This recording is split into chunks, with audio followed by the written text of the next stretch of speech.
E o título da mensagem desta noite se chama Três Tipos de Ventos. E eu convido a que você abra a sua Bíblia no livro de Atos dos Apóstolos, o segundo livro de Lucas, capítulo de número 27. Estamos na parte final deste livro, e aqueles que puderem colocar-se de pé apenas para que façamos a leitura inicial. Eu gostaria de ler os 3 primeiros versos deste capítulo de número 27, e registra assim a palavra de Deus. Quando foi decidido que navegássemos para a Itália, entregaram Paulo e alguns outros presos a um centurião chamado Júlio, da coorte imperial. Embarcando num navio adramitino, que estava de partida para costear a Ásia, fizemo-nos ao mar, indo conosco Aristarco, macedônio de Tessalônica. No dia seguinte, chegamos a Sidom, e Júlio, tratando Paulo com humanidade, permitiu-lhe ir ver os amigos e obter assistência. Oremos. Pai amado, Deus bendito, lemos a tua santa e preciosa palavra e pedimos, Deus, fala conosco nesta noite, abençoa nossa vida, fortaleça nossa fé, e o que nós pedimos, nós fazemos agradecidos em nome de Jesus. Amém e amém. Podem tomar seus assentos. Vocês viram nesse vídeo inicial várias imagens, vários vídeos de ventos, ventanias, tempestades, e os ventos são movimentos de ar que são resultantes da pressão atmosférica. Os ventos são categorizados consoante a sua intensidade, mas também a sua duração. Quanto à duração, por exemplo, nós temos os ventos súbitos, que quando violentos, são chamados de rajadas. Quando os ventos são médios, em termos de duração, são chamados de lufadas. E quando os ventos são longos, aí vai depender da sua duração e da sua intensidade. No caso de uma duração longa, mas intensidade branda, seria brisa. Depois nós teríamos vento forte, depois ventania, vendaval, tempestade, e depois adentraríamos a 2 tipos de fenômenos, um na água e outro na terra. Na terra, sendo chamado de ciclone, e no mar, sendo chamado ou de furacão ou de tufão. No caso de furacão, nós chamamos aqui no Atlântico e no Pacífico Oeste, e tufão no Atlântico Leste e no Mediterrâneo. É mais uma questão de nomenclatura. Os ventos, eles são variáveis, existem vários tipos de ventos, e nós temos, por exemplo, os chamados ventos locais, que eles são resultantes dessa massa de ar com os elementos ou com relevo. Por exemplo, um tipo de vento pode acontecer, e variando a sua direção, no deserto, num bosque, numa floresta, vamos ter então níveis diferentes. Nós temos também tipos de ventos, que são os ventos chamados ventos periódicos, como nós temos os monções na Índia, naquela parte do planeta, quando nós temos ventos com muita chuva, por exemplo. Nós temos os ventos chamados ventos constantes, como por exemplo, no caso do Atlântico, o vento oeste, que é o vento que acontece no inverno, que ele pega as águas quentes do Equador e vai lançando então para as bordas continentais. Enfim, e temos os alísios que acontecem nos trópicos. Isso nós falamos sobre os ventos, porque o nosso tema de hoje são os ventos. Esse texto mostra que o apóstolo Paulo, ele está no final de sua carreira, ele está sendo conduzido da terra de Israel para Roma, já preso, já aprisionado, para que ali fosse então sentenciado às suas fases finais. E o texto que você leu mostra que, junto a Paulo, naquela sua viagem, estava Lucas, que escreveu essa carta, Aristarco e seguramente outros também. Essa viagem de navio era uma viagem que naquela época, hoje você faz em poucas horas essa viagem de navio, mas naquela época, essa viagem durava no máximo 30 dias. Uma viagem saindo da costa de Israel para Roma. Mas uma viagem que duraria 30 dias, no caso de Paulo, nessa história que nós vamos adentrar, durou 120 dias. Durou 4 vezes mais. Durou meio ano. Uma viagem de um mês vai durar meio ano. Por quê? Por causa dos ventos. Os ventos alteraram toda a conjuntura, os ventos alteraram todo o planejamento, não só de Júlio, que comandava ali os prisioneiros, não só da tripulação, mas de todos. E para você ver que essa viagem que duraria um mês, que vai durar 6 meses, ela altera tanto que foram mudadas 3 embarcações, uma delas naufragou. E essa história, ela aponta a nossa vida. Os 3 tipos de ventos, que intitulam a mensagem de hoje, apontam a 3 fases de nossa vida que nós passamos e que nós devemos aprender a ultrapassarmos, a enfrentarmos esses ventos, para que alcancemos o nosso objetivo final. E nesses 3 tipos de ventos, eu quero mencionar dentro deste capítulo 27 de Atos, cada um deles, para que possamos ver o que nós passamos, o que nós devemos enfrentar, o que nós devemos vencer através da ultrapassagem desses obstáculos.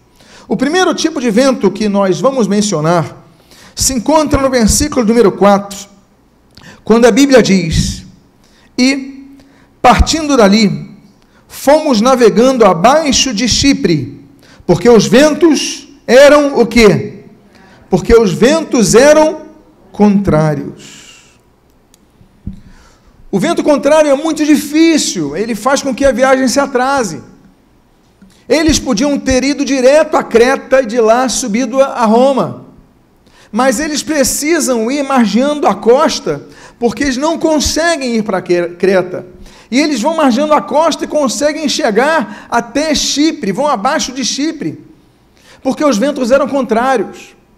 O vento contrário ele faz oposição ao teu movimento. Você no vento contrário não pode içar as suas velas, porque ao invés de você ir para frente, você acaba indo para trás. Você quer ir para aquela direção, mas se você levantar as suas telas, você vem para trás. Então o que você tem que fazer? Você tem que remar. Você não conta com o vento a favor, porque o vento é a oposição para a sua vida. Você tem que remar, e para remar você precisa de 2 coisas. Você precisa de força e você precisa de organização. Força, porque remar não é fácil. As primeiras 10 remadas, 20 remadas você consegue, mas imagina horas remando, o seu corpo cansa. Você precisa de força e você precisa de organização e disciplina. Por quê? Porque se você remar num ritmo e outro remar no outro ritmo, o barco pode começar a dar voltas. Se vocês remam conjuntamente, e aí nós temos a figura do cooperador nas galéias romanas, por exemplo. Quem era o cooperador? O cooperador, daí vem a palavra no português, cooperar, era a pessoa que ficava com tambor. Os remadores, eles remavam, mas o tambor ditava o momento de você, então, puxar o seu remo. Se ele batesse, pum, você remava. Se ele batesse, pum, pum, pum, você remava no ritmo que ele desse. E aí ele imprimia a velocidade. Agora, se não tivesse um cooperador, e ele tinha esse nome por quê? Porque os remadores eram os operadores. Ele era o cooperador. Ele operava conjuntamente com o grupo.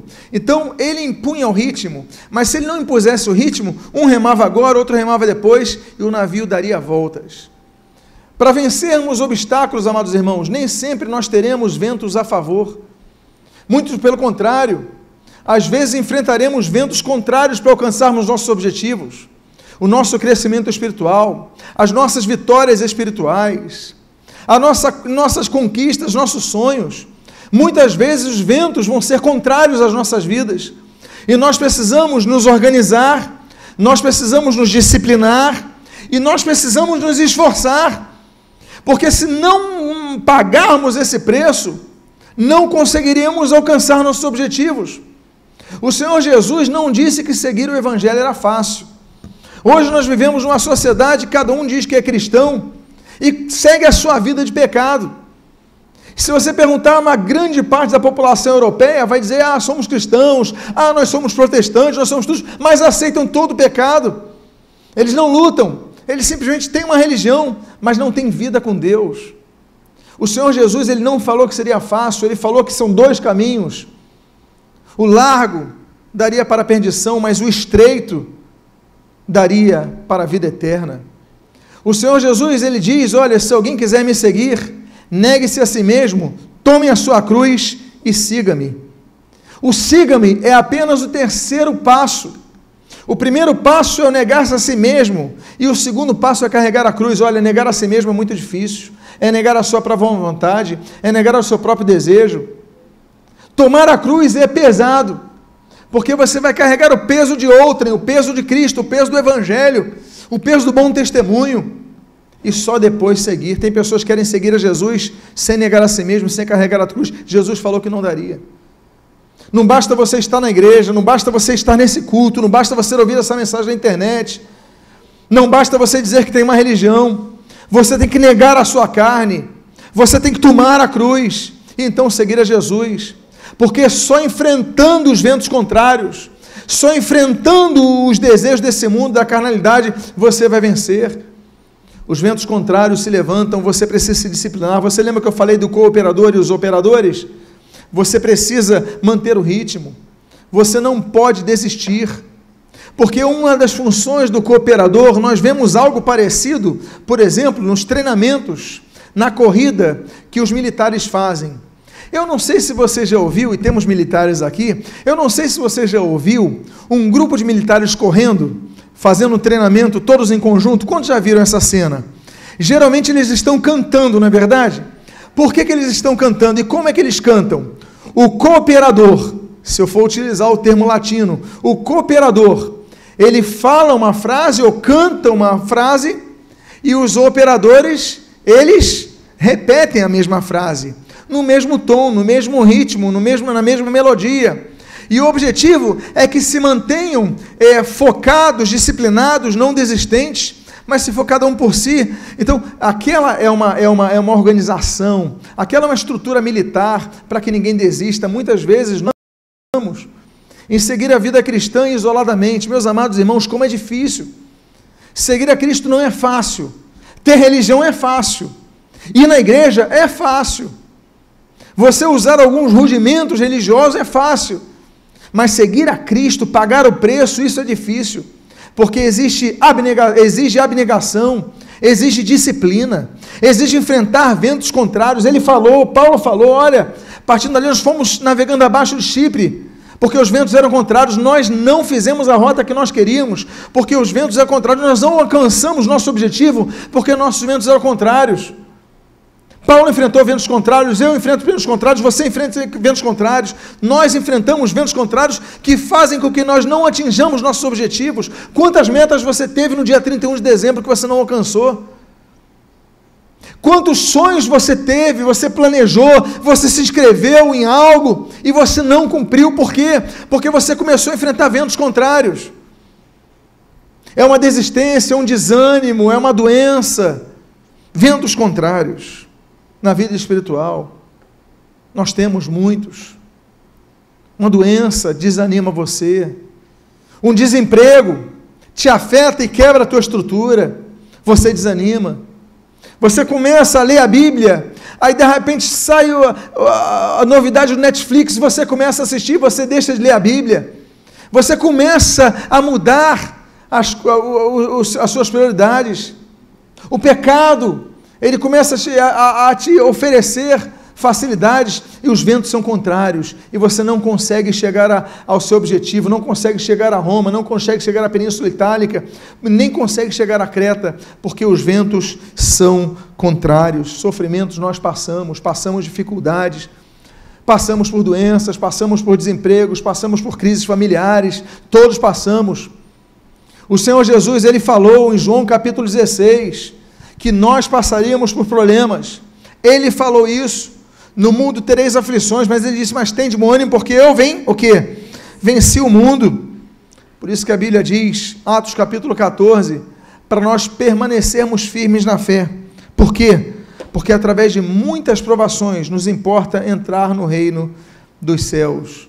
Nós devemos estar firmes. Tiago fala que os discípulos sofreram e o sofrimento deles foram exemplos para todos nós. 1 Pedro 2 fala sobre isso, nós devemos estar preparados para sofrer injustamente, ventos contrários, perseguições.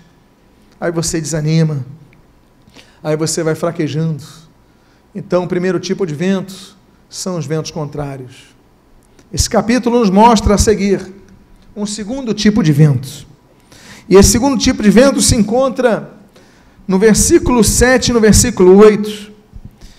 E como por muitos dias navegássemos vagarosamente, havendo chegado apenas de fronte de Cnido, não nos permitindo o vento ir mais adiante, navegamos abaixo de Creta, junto de Salmone, e costeando-a dificilmente, chegamos a um lugar chamado os Bons Portos, perto do qual estava a cidade de Laséia. Eles conseguiram chegar, essa foto eu tirei lá, na cidade hoje, de Bons Portos, hoje o nome é Heráclion, capital de Creta, e essa foto foi quando eu fui fazer um curso por lá. Esse segundo tipo de vento é o vento vagaroso. O vento vagaroso é o oposto do vento contrário, porque no vento contrário você tem que guardar as suas velas e remar, mas no vento vagaroso, além de você remar, você coloca as velas. Por quê? Porque o vento está muito fraco, você também não consegue atingir o seu objetivo, as ondas são irregulares, e muitas vezes você parado, começa a faltar comida, porque uma das vantagens, se nós podemos dizer assim, que os ventos contrários trazem, é que se faltar comida, você issa a vela, retorna e vai para algum lugar que tem alimento. Mas quando não há vento nenhum, quando o vento para, são os ventos vagarosos que Paulo fala nesse texto, como você pode ler ali, por muitos dias navegássemos vagarosamente, você não consegue sair do lugar.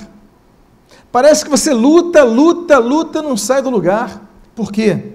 Porque nós, muitas vezes, nos envolvemos com situações embaraçosas.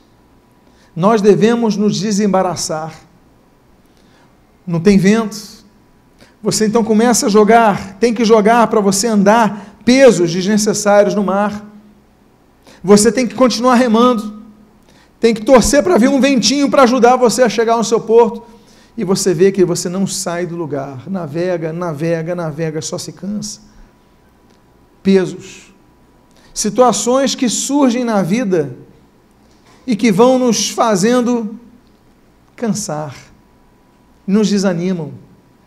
Amados irmãos, não são coisas pecaminosas, esses embaraços são pesos que nós vamos carregando em nossa vida, que vão tirando o nosso foco. Você simplesmente deixa ler a Bíblia diariamente, você fala, não, já vou no culto domingo, já vou no culto na quarta, não preciso ler a Bíblia diariamente. Você já não tem uma vida de oração, você só ora no dia do Enem, você só ora no dia da consulta médica, você só ora quando vai entrar no avião, você só ora quando tem uma vontade própria para resolver o problema, mas você não tem relacionamento com Deus, você não busca Deus diariamente, você não ora em todo o tempo, você não agradece, você não pede direção, você só pede socorro, você só pede para Deus te abençoar, você não é capaz de dar graças, aí você se distrai, você não tem tempo de oração, você não tem tempo de leitura bíblica. Por quê? Porque o seu tempo está guardado ou no trabalho, ou na televisão, ou na internet. As redes sociais ocupam muito o nosso tempo, você não para mais para focar na sua vida espiritual. São ventos vagarosos, a sua vida espiritual não anda, a sua vida espiritual não desenvolve, e continua aquilo, a mesma coisa, domingo a domingo, mês a mês, ano a ano, e você vai olhar, você é a mesma pessoa que era 5 anos atrás, parece que a tua embarcação não chegou no porto, parece que você não saiu do lugar, parece que não tem vento, parece que você não sente a presença de Deus na sua vida, os ventos são vagarosos, parece que nada te empurra. Você às vezes vai na igreja contra a tua vontade, vai na igreja de costas, vai na igreja porque alguém convidou, alguém forçou, porque você não busca. Os ventos na vida se tornam vagarosos e você não sai do lugar. E eu falei de 3 ventos. E o terceiro tipo de vento se encontra no versículo número 14. Você pode me lembrar qual é o primeiro tipo de vento? São os ventos contrários. Qual é o segundo tipo de vento? São os ventos vagarosos. O terceiro tipo de vento se encontra no versículo 14, quando nós lemos: entretanto, não muito tempo depois, desencadeou-se do lado da ilha um tufão de vento, chamado Euroaquilão. O terceiro tipo de vento é o vento Euroaquilão. O vento Euroaquilão que gera esse tufão é o resultado de 2 ventos. Um vento euro, que vem do leste da Europa, quando ele se junta com o vento áquilo, que vem do norte da Europa, ele gera um tufão. E a embarcação do apóstolo Paulo, naquele momento, depois de um período de muita calmaria, todos já exaustos por terem remado com ventos contrários, depois exaustos por terem remado sem nenhum vento, daqui a pouco o tempo começa a fechar, e começam a vir nuvens, e começam a sentir que o vento leste começa a se juntar com o vento norte, e as pessoas que vivem no mar já sabem, bom, o vento leste, vento norte, chegou a tempestade do Euroaquilão, e começa aquela tempestade forte, aquela tempestade violenta começa a infringir desespero nos homens daquele barco, entre eles, Paulo, Lucas e outros. E meus amados irmãos, quando o vento Euroaquilão entra na nossa vida, quando a nossa vida passa por fases de contrapontos, fases que você está lutando e estão atacando você enfrenta, você vence. Daqui a pouco tem fase de calmaria, você entra numa inércia espiritual, nada muda na sua vida, você continua numa mesmice, num contentamento religioso, mas daqui a pouco as nuvens começam a te cercar, você começa a sentir vento de 2 lados, começa a ver um tufão e o seu barco está cheio de pessoas com medo. E aí, 4 coisas acontecem quando o Euroaquilão surge em nossa vida. A primeira coisa que o vento Euroaquilão faz se encontra no versículo de número 15. A Bíblia diz: e, sendo o navio arrastado com violência, sem poder resistir ao vento, cessamos a manobra e nos fomos o quê? Deixando levar. A primeira coisa que o vento Euroaquilão faz em nossas vidas, nos arrasta com violência, ele age com violência, ele nos pega sem condições de enfrentá-lo. A sua vida está numa mesmice, está tudo tranquilo, o mar está tranquilo, você está se esforçando, mas ainda que sem vento, você está indo a algum lugar. Mas daqui a pouco vem, e diz o texto, que o navio é arrastado com violência. Uma situação surge na sua vida, e a Bíblia diz, nos fomos deixando levar, ou seja, perdemos o controle de nossas vidas. Quando o vento Euroaquilão se nos acomete, e nos acomete com violência, nós perdemos o controle do barco de nossas vidas, não é o que diz o texto? E nos fomos deixando levar, não adiantavam mais os remos, não adiantava mais a vela, não adiantava mais nada, senão deixar levar. Quando o vento Euroaquilão chega em nossas vidas, nos encontramos assim: Deus, eu não sei mais o que fazer, Eu oro, nada acontece. Eu vou na igreja, nada acontece. Eu busco uma situação, eu vou deixando esse vento me levar. Você simplesmente perde o controle da sua vida. É terrível. É terrível quando nós chegamos a essa situação, e talvez seja a situação que muitos dos que ouvem essa palavra estão vivendo. Mas o pior, o vento euroquilão faz uma segunda coisa. Além de te arrastar com violência e te deixar sem poder coordenar a sua vida, eu fico imaginando, estava vendo um programa de televisão, uma série, quando um sujeito de repente leva um tiro, um homem muito ativo, ele fica paraplégico, não consegue mais se mexer, ele depende da ajuda de outra pessoa para poder se alimentar, para poder fazer as suas necessidades, uma situação que para aquela pessoa foi uma situação extremamente humilhante. Depender de alguém para fazer as necessidades, depender de alguém, a pessoa perde o controle da vida. O euroquilão chega e destrói muitas vezes nosso planejamento, você não tem mais controle, mas tem uma coisa que vai piorando a situação. E essa segunda coisa se encontra no versículo de número 19. O texto diz: nós mesmos, com as próprias mãos, lançamos ao mar a armação do navio. Chegou um ponto que a própria armação, o próprio leme estava atrapalhando, o navio podia quebrar, ele estava seguindo várias direções, porque o vento assopra para um lado, mas a corrente assopra para o outro, ele falou, vamos quebrar aqui, a gente vai afundar, então vamos nos desfazer disso, acaba com o leme, acaba com a armação, acaba com tudo, vamos ficar com o menos atrito possível, vamos seguir, por quê? Porque você fica imobilizado, e a segunda coisa que o euroquilão faz em nossas vidas, é nos imobilizar. Agora você já não tem leme, agora você já não tem o controle da sua vida, você fez um planejamento na sua vida e tudo ruiu, você planejou chegar à sua velhice confortavelmente e chega o desemprego, você tinha uma poupança e agora começa a gastar o dinheiro da poupança, você tinha uma casa, tem que vender a casa, você começa a se endividar, você começa a viver para pagar empréstimos, você perdeu a alegria, você perdeu a paz, você perdeu o controle da sua vida, você chega ao ponto de ter que ligar para parentes para pedir ajuda para ir ao mercado. Eu não sei se é o caso de alguns aqui, mas já ouvi muito disso. E meus amados irmãos, lançamos a armação do navio, porque o euroquilão, quando chega, ele chega com violência.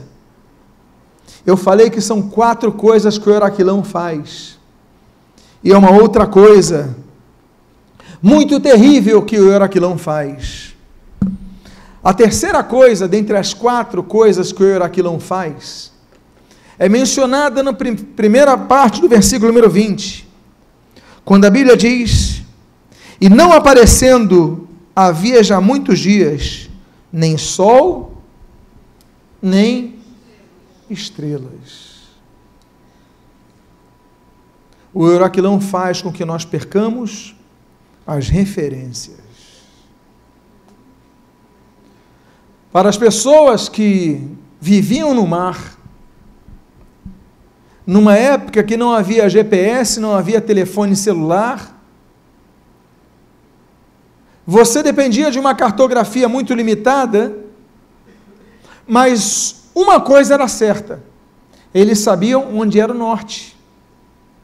E como sabiam onde era o norte? Para se cartografarem, através do nascimento do sol e o pôr do sol, e através da posição das estrelas, não é isso? Eles olhavam para o céu, e eles viam, então estamos nessa direção, mas não. A Bíblia diz, já há muitos dias, como você lê nesse texto, já não conseguiam ver sol nem estrelas, perderam as referências. Há pessoas que se perdem completamente, não sabem onde estão quando perdem as referências. As referências do pai e da mãe. Há pessoas que quando perdem esses referenciais, elas ficam perdidas. Uma vez conversando com uma senhora, cujo marido saiu de casa, abandonou a família, foi viver uma vida conjunta com outra mulher. Aquela mulher que conversou comigo, que foi abandonada, ela estava completamente perdida. Não sabia o que fazer, porque toda a vida foi projetada no casamento, toda a vida foi projetada na palavra de um homem que falou: eu vou ser fiel até a morte. Ela se pautou nessa declaração, ela se fiou nessa declaração, ela se entregou a essa declaração. O sujeito sai de casa,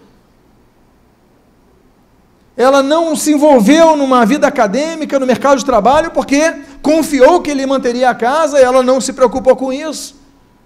Agora essa senhora não tinha formação, já tinha uma idade, o corpo já demonstrava delimitações comuns à idade, ao avançar da idade, mas o referencial do lar já não existia. Saiu o marido de casa. Quando um pai de casa sai, a mãe de casa sai, você perde referenciais, você fica perdido. Não tem sol, não tem estrelas, o que eu vou fazer na vida?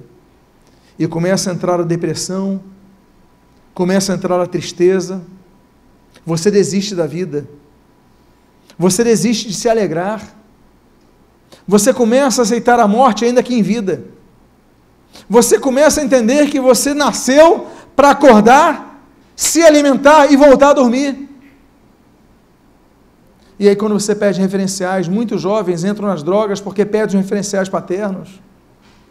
A autoridade moral de um pai e de uma mãe é perdida. Eles vão buscar outros referenciais. Quando o vento euraquilão entra na casa, você fica completamente perdido. Perde a direção, perde o controle, você perde as referências. Você fica perdido.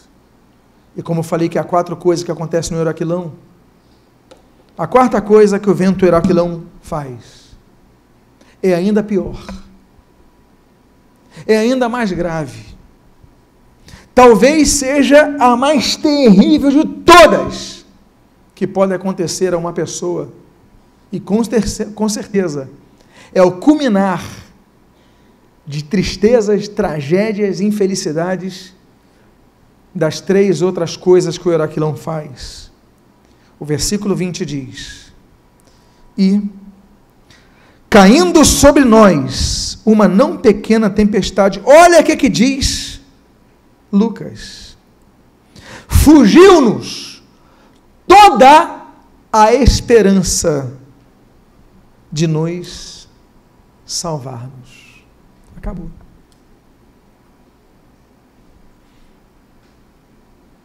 Já era.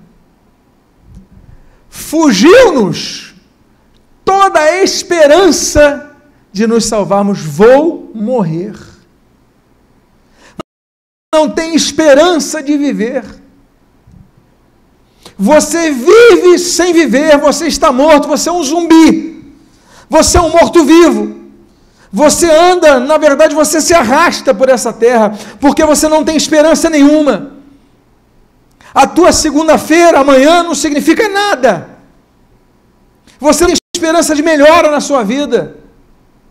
Você não tem esperança que algo vai melhorar na sua vida, no seu casamento, na sua família, no seu trabalho, na sua saúde. Você não tem esperança. Fugiram-nos da esperança de nos salvar-nos. Quando o euraquilão, o terceiro vento vem, ele vem para acabar com tudo em nossa vida. Quando o vento euraquilão chega em nossa vida, ele vem para destruir. E vem para destruir o que? Em primeiro lugar, a sua esperança. Porque quando você perde a esperança, você anula a fé. Você não tem mais esperança para ser salvo. E o que acontece quando você perde a esperança? Você não tem motivação nem de se levantar da cama. O sujeito está desempregado, já tentou várias entrevistas, só recebeu não. Amanhã tem entrevista, não sei nem se eu vou. Vai ser mais um não, você desiste. Você não tem esperança. Crise familiar, doenças. Tem pessoas falando, não vou me tratar mais, não vou nem mais tomar remédio. Se tiver que morrer, vou morrer logo. Talvez você conheça pessoas assim. Ou talvez você seja uma dessas pessoas. Fugiu-nos. Toda, no grego paz, ou pan, toda a esperança de nos salvar-nos. Mas eu quero dizer uma coisa para vocês. Eu quero dizer apenas uma coisa para vocês, amados irmãos. Se existem 4 coisas que o Euraquilão faz em nossas vidas, existem 5 coisas que Deus faz no Euraquilão. Nosso Deus é o Deus que vê tudo. A Bíblia diz, em Provérbios capítulo 15, que todas as coisas estão patentes diante dos olhos de Deus. Não há nada que Deus não veja. Em Êxodo capítulo número 3, quando Deus fala para Moisés no Monte Horebe, ele diz, eu vi a aflição do meu povo, Moisés. Olha, amanhã, vai pela manhã a Faraó, e diga a Faraó, deixa o meu povo ir, para que me sirva. Deus vê todas as coisas. Deus vê o nosso sofrimento. E Deus vê as nossas lágrimas. Não é isso que nós lemos, por exemplo, no livro do profeta Isaías, o filho de Amós, no capítulo número 38, quando Deus vê a oração de Ezequias. Ezequias estava desesperado. Ezequias sabia que ia morrer. Ezequias vira o seu rosto contra a parede e chora. E Deus manda Isaías, volta ao palácio e diga para ele que eu vou acrescentar 15 anos de vida para a vida dele. Por quê? Porque Deus vê as nossas lágrimas. Diga à pessoa que está do seu lado, Deus vê as suas lágrimas. Por isso,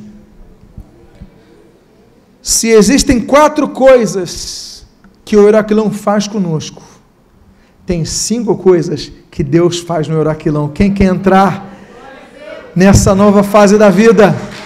Quem quer permitir Deus, fala conosco. E a primeira coisa que Deus faz no Euraquilão é a que está no versículo de número 23.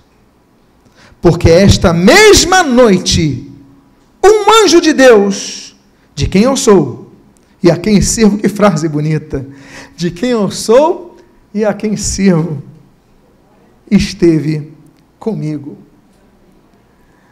No mesmo momento, na mesma noite, o navio não tinha mais vela, o navio não tinha mais remo, o navio não tinha mais nada, leme, não tinha mais nada, não viam sol, não viam estrelas.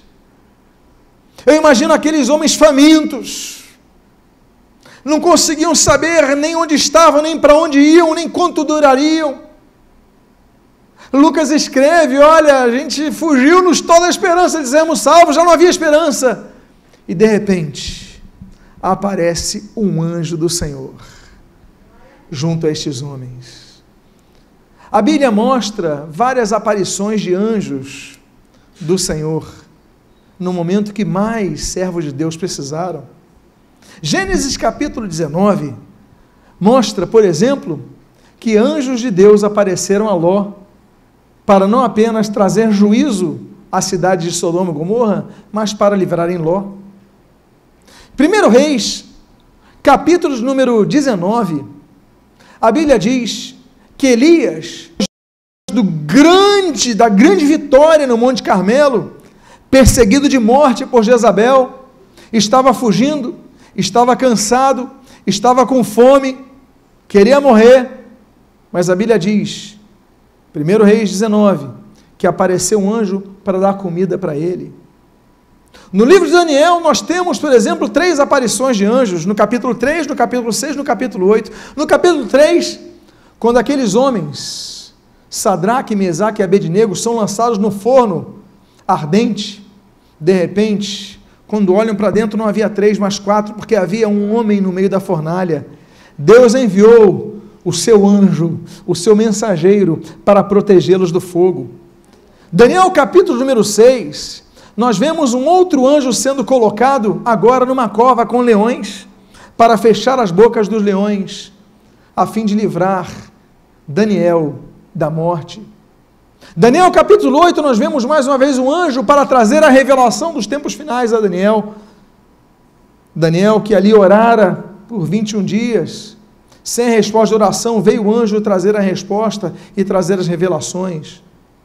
Anjos que aparecem. Nós temos Lucas capítulo 1, o anjo que aparece, Gabriel, ele aparece à família de João Batista para anunciar o nascimento deste, Zacarias e Isabel, e aparece também para anunciar o nascimento de Jesus. Anjos que aparecem. Nós muitas vezes recebemos anjos, como diz a carta aos Hebreus, sem sabermos que são anjos. Anjos se materializam em nosso meio para nos livrar, para nos abençoar. A Bíblia diz que anjos, Lucas capítulo 16, anjos são trazidos para levar os salvos à presença de Deus. Quando nós morremos, não vamos sozinhos à eternidade, anjos nos acompanham. A Bíblia diz, no capítulo escatológico de Mateus capítulo 24, que anjos serão enviados para conduzir a igreja durante o seu arrebatamento. Anjos. Mas o que esse anjo trouxe foi consolo. A Bíblia diz que nós não conseguimos, Jeremias diz, capítulo número 8, nós não conseguimos consolar a nós mesmos. Nós somos consolados pelo Senhor, o nosso bom pastor, como diz o Salmo 23. Olha, o Senhor Jesus fala no início do sermão do monte, bem-aventurados que choram, porque eles serão o quê? Consolados. É por isso que o Senhor Jesus fala em João capítulo número 14, que Ele enviaria o Espírito Santo, que é o Paráclitos, que é o Consolador, para nos consolar. Meus amados irmãos, a primeira coisa que Deus faz durante a tempestade, você perdeu a esperança, você não pretende, não consegue imaginar como você é salvo, Deus envia alguém para falar uma palavra para você e te consolar. E a segunda coisa que nós lemos, a segunda coisa que Deus faz no meio do Euraquilão, é nos trazer não apenas consolo, mas nos tirar o medo. A Bíblia diz, dizendo, Paulo, não temas. Paulo, não temas. A expressão não temas é mencionada na Bíblia por 66 vezes. 58 são não temas. 4 não temerei. 4 não temerás. Por 66 vezes a Bíblia traz a palavra não temas. E se você olhar a Bíblia, ela tem 66 livros. Como se cada livro dissesse não temas. Você vai passar por problemas, mas não temas. Você vai passar por momentos que a esperança vai fugir. E o que é fugir? É sair do teu controle. Mas o anjo do Senhor está dizendo, não temas. Não temas porque Ele está contigo. Deus está vendo tudo. Diga à pessoa que está do seu lado, meu irmão, não tema. Não tema. Não tema. Essa fase vai passar. Diga à pessoa, esse Euraquilão vai passar. Mas se eu disse que as coisas iam piorando para eles, aí Deus envia o anjo, aí Deus traz a palavra que tira o medo, e Deus faz então uma terceira coisa no meio do Euraquilão. A Bíblia diz, quanto aos demais que se salvassem, uns em tábuas e outros em destroços do navio, e foi assim que o quê? Todos se salvaram em terra. Em terceiro lugar, Deus conduz os náufragos a uma terra segura. O navio naufragou. Eles estavam em tábuas. Eles podiam submergir e morrer afogados, porque era tempestade, a correnteza puxa. Eles podiam simplesmente morrer de hipotermia, porque estamos falando de uma região fria, no meio de um vento frio, que o Euraquilão não vem apenas do leste, mas é a junção com o do norte, é um vento gelado. Podiam morrer de frio. Eles podiam morrer através de peixes que os devorassem, mas a Bíblia diz, não temas. E quando Paulo chega em terra, ele olha para Lucas, ele olha para Aristarco, ele olha para Júlio, ele olha para todos e diz a Bíblia, todos se salvaram. Deus te conduzirá, depois da tempestade, a uma terra segura. Diga para a pessoa que está do seu lado, você chegará a uma terra segura.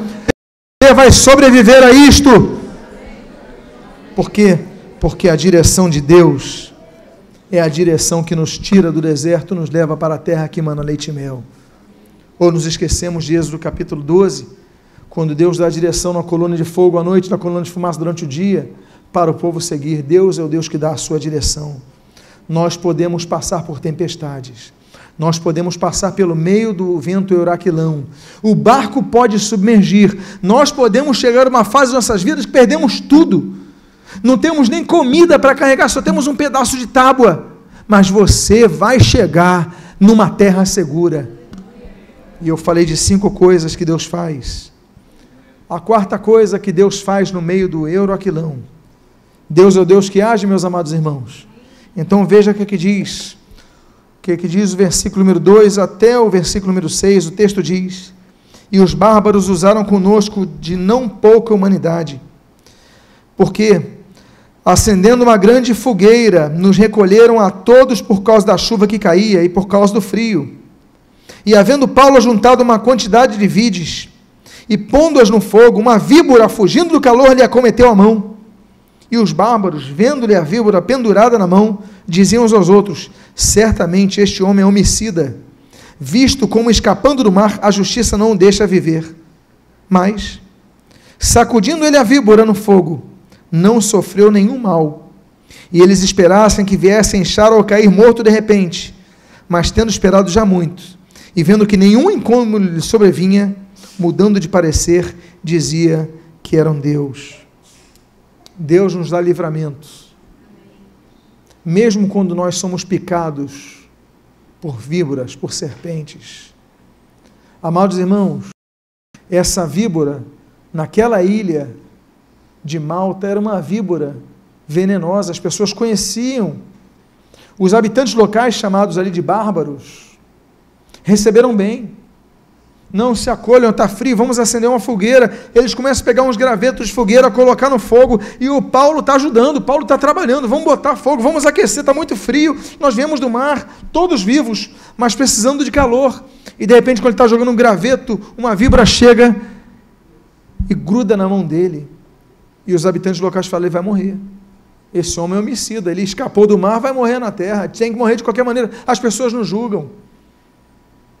As pessoas querem dizer, muitas vezes, nós fugimos de um problema, fugimos de uma situação, e quando nós conseguimos chegar inteiros na terra, muito cansados, tem pessoas que não movem uma palha para nos ajudar, muito pelo contrário, nem querem rezar mais a gente.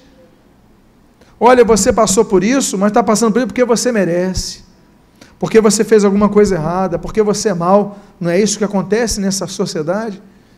Você passa por dificuldade, você vence com muito suor, e vai outra pessoa e te julga, quer te colocar para baixo. O que Paulo faz quando essas víboras nos mordem? Ele simplesmente mexeu a mão, jogou a víbora no fogo e continuou se aquecendo. Meu amado, minha amada irmã, diante dessas acusações, não dá muito ouvido não, descansa em paz. Tem momento que a melhor coisa é sair de uma rede social. Você se desgasta, você perde a amizade, você perde o sono, você fica doente, você fica deprimido com o que você ouve ali. As pessoas não falam na tua cara, mas falam longe de você, porque não tem coragem de falar na frente. Aí você vai se arrasando, se debilitando, cada vez é mais sofrimento. Meu irmão, apaga isso, você consegue sobreviver, eu te garanto. Eu te garanto, e aqueles que têm mais de 40 anos de idade, 30 anos, sabem que dá para sobreviver sem rede social. Se isso te faz mal, lança fora. Pega a sua mão dessa serpente, joga no fogo e continua a viver.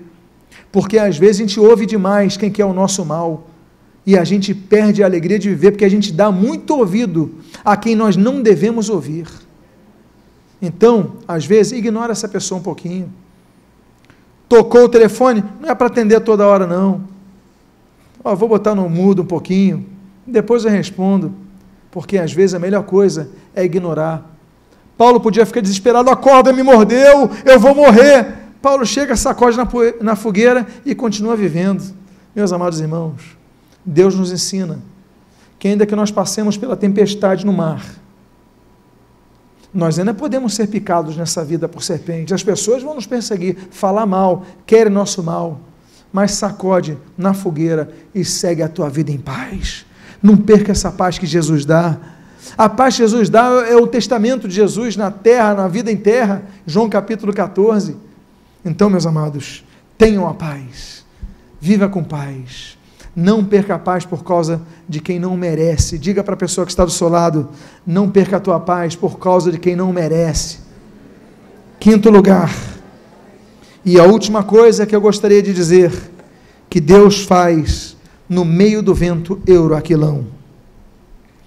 A Bíblia diz, e ali próximo, versículo de número 7, no capítulo 28, e ali, próximo daquele lugar, havia umas herdades que pertenciam ao principal da ilha, por nome Públio, o qual nos recebeu e hospedou benignamente por 3 dias.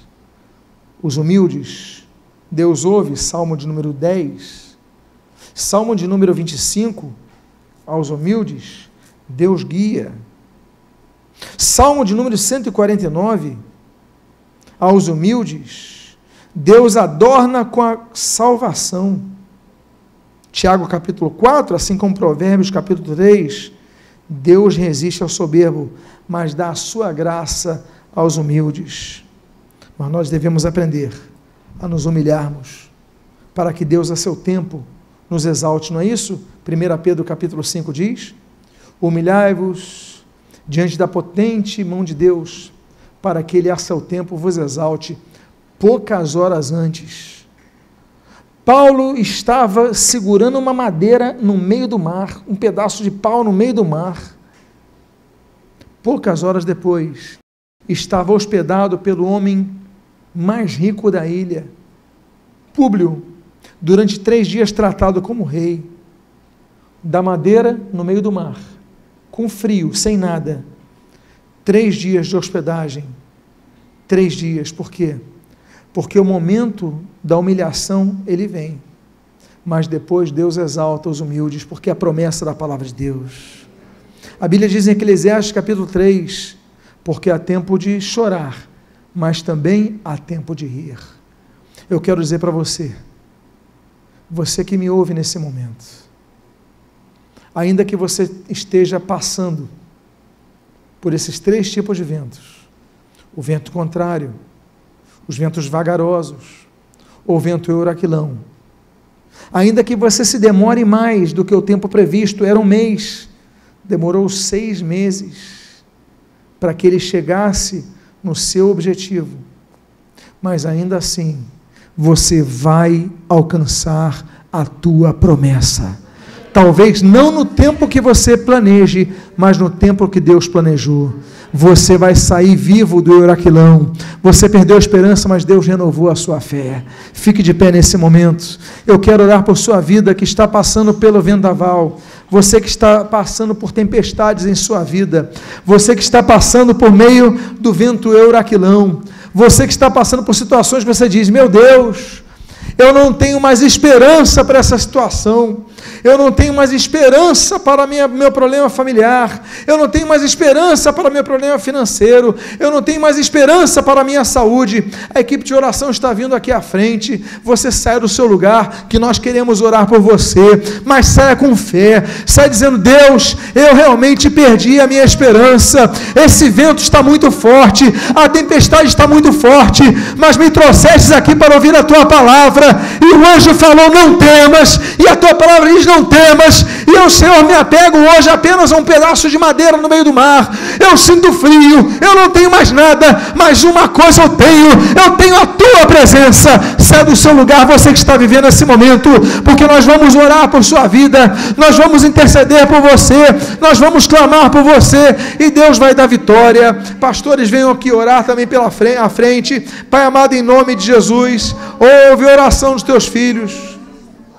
Deus amado, em nome de Jesus, ouve o clamor dos teus filhos. Pai, alguns aqui estão chorando, Pai, porque estão fracos. Eles já se cansaram com os ventos vagarosos. Os seus braços já estão fracos, com tanto que se cansaram para lutar contra os ventos contrários. E depois de tudo isso ainda veio aquela tempestade terrível no Heraquilão. Pai amado, os teus filhos estão aqui na frente. Teus filhos estão orando agora, pedindo: me ajuda, Deus, porque eu estou cansado. Mas eles estão depositando a sua fé em Ti, Deus. Tu és o Deus que envia os Teus anjos a nosso favor, como diz Hebreus, a ministrar a nosso favor. Envia os Teus anjos, Pai, a ministrarem a favor dos Teus filhos. Renova a força dos Teus filhos. Levanta o que está cansado, aqueles cujas pernas estão trôpegas, estão vacilantes. E, Senhor, renova a sua fé nessa noite. Você que veio aqui à frente, comece a orar para que Deus te dê vitória. Você que está aí atrás, comece a levantar seus braços e a clamar por nossos irmãos, a interceder por nossos irmãos que sofrem.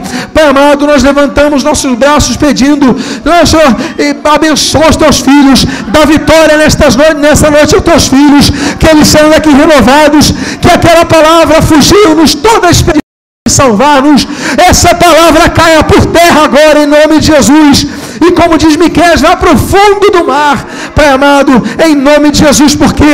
Porque a esperança foi renovada nesta noite, a fé foi restaurada nesta noite, e eles sim, confiantes em Ti, vão entender que ainda que estejam com um pedaço de madeira no meio do mar gelado e tempestuoso, eles vão chegar em terra, eles vão ser protegidos das víboras, das serpentes, e eles vão ser exaltados, reconhecidos, abençoados, restaurados, honrados por Ti, porque Tu és um Deus que abençoas, Tu és um Deus que tens prazer em galardoar os Teus filhos, em abençoar os Teus filhos. Por isso nós pedimos: renova as suas forças, abençoa as suas vidas, fortalece a sua fé. Pai amado, hoje é noite de uma vitória na vida desses irmãos. Nós cremos nessa vitória, nós nos apossamos desta vitória.